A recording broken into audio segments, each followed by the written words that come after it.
po sa may Mayamot, Antipolo, in between Masinag at Marikina.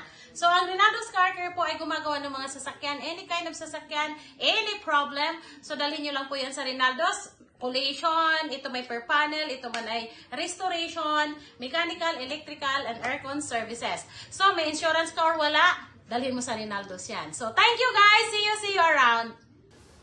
Yeah, good morning! Happy Thursday everyone! So, nandito ulit tayo sa Rinaldo's. Ang ibibigay natin ngayon na update ay isang Toyota Yaris hatchback 2014. Change color po ito from red to taffeta white. So, syempre, siguro, gusto lang ni Sir na may bagong itsura yung kotse niya. Pero maganda pa siya, malinis pa. Maayos pa yung kotse, pero gusto ni Sir palitan ng kulay. So, kung may blemish man lang siya, ito lang, oh. Masyadong maayos si Sir magdala ng kanyang sasakyan.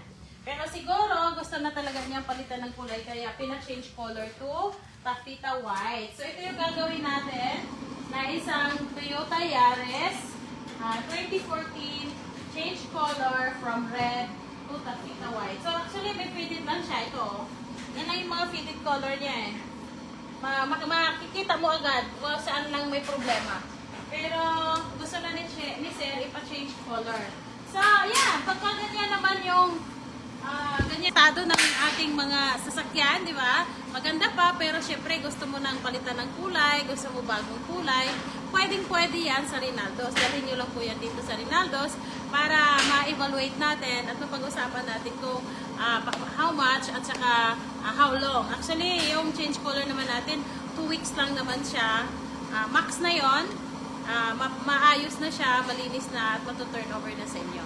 So, yan po yung ating isang project ngayon na antayin natin yung update nitong Toyota Yaris na ito. So, thank you guys! Abang tayo ng mga ibang project pa natin na ginagawa dito sa Rinaldo's. Maraming salamat!